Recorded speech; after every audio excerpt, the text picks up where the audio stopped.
નમસ્તે મિત્રો, સ્વાગત છે તમારું અમારી યુટ્યુબ ચેનલ અમર ઇતિહાસમાં।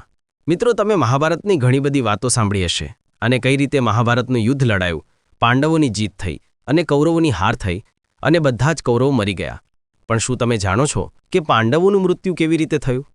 તો ચાલો આજના આ વિડીયોમાં આપણે જાણીએ કે પાંડવોનું મૃત્યુ કેવી રીતે થયું। મહાભારત કાળની વાત છે।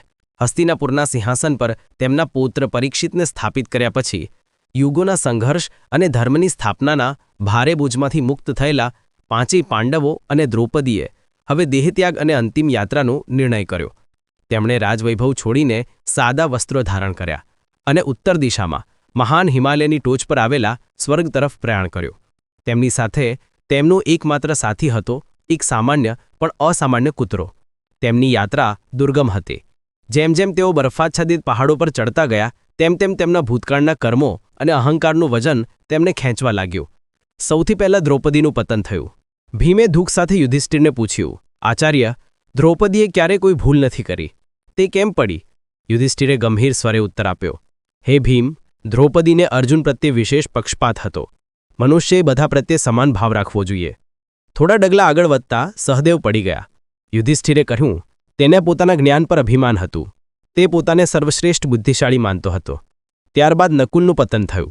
ધર્મરાજાએ કહ્યું, નકુલને પોતાના સૌંદર્ય પર ગર્વ હતો, તેથી આજે પૃથ્વીએ તેને સ્વીકાર્યો।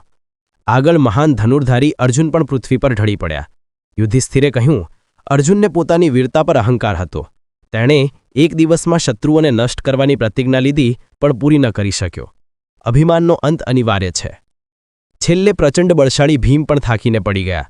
તેમણે પડતા પડતા યુધિષ્ઠિરને પૂછ્યું, મેં કેવા પાપ કર્યા હતા ભાઈ?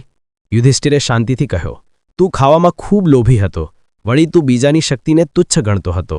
પૃથ્વી પર કોઈપણ ચીજ માટે અતિશય આસક્તિ કે તિરસ્કાર એ મોક્ષના માર્ગમાં અવરોધ છે।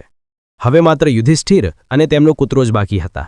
યુધિષ્ઠિર સતત તેમના ધર્મપદ પર ચાલતા રહ્યા જ્યાં સુધી તે સ્વર્ગના ભવ્ય દરવાજા સુધી પહોંચ્યા।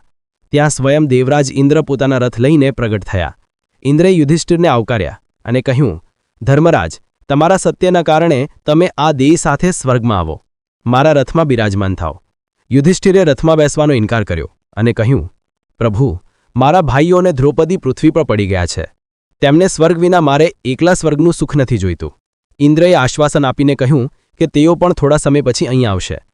ત્યારબાદ ઇન્દ્રએ તે કૂતરા તરફ જોયું અને કહ્યું, આ પશુ સ્વર્ગમાં પ્રવેશ કરી શકે નહીં, તેનો ત્યાગ કરો અને રથમાં બેસો। યુધિષ્ઠિરની આંખોમાં કરુણા છલકાઈ ગઈ। તેમણે દ્રઢતાથી કહ્યું, ઇન્દ્રદેવ, મારા માટે આ અશક્ય છે। જે જીવે અંત સુધી મારી સાથે વિશ્વાસપૂર્વક યાત્રા કરી છે તેનો હું ત્યાગ ન કરી શકું। મારા માટે આશ્રયદાતાને છોડવો એ હજારો પાપો કરવા સમાન છે। સ્વર્ગ ન મળે તો ભલે, પણ હું ધર્મ નહીં છોડું। યુધિષ્ઠિરના આ શબ્દો સાંભળતાની સાથે જ એક અદ્ભુત ચમત્કાર થયો। તે કૂતરો તરત જ પોતાના મૂળ સ્વરૂપમાં પ્રગટ થયો। તે હતા સાક્ષાત ધર્મદેવ, જે સ્વયં યુધિષ્ઠિરની અંતિમ પરીક્ષા લેવા આવ્યા હતા। ધર્મદેવે કહ્યું, પુત્ર, તું ધર્મમાંથી ક્યારેય વિચલિત થયો નથી। તું જ સાચો ધર્મરાજ છે। તારું સત્ય અજોડ છે। આમ ધર્મદેવના આશીર્વાદ સાથે યુધિષ્ઠિર પોતાના શરીર સાથે જ સ્વર્ગના રથમાં બેસીને પરમ શાંતિ પ્રાપ્ત કરી અને બાકીના પાંડવો ભીમ, અર્જુન, સહદેવ, નકુલ અને દ્રૌપદી પણ સ્વર્ગમાં ગયા। તો મિત્રો, તમને આ વિડીયો ગમ્યો હોય તો વિડીયોને લાઇક, શેર કરો અને આવા જ બીજા ઐતિહાસિક વિડીયો જોવા માટે અમારી યુટ્યુબ ચેનલ અમર ઇતિહાસને સબસ્ક્રાઇબ કરો। આભાર। મળીશું બીજા વિડીયોમાં।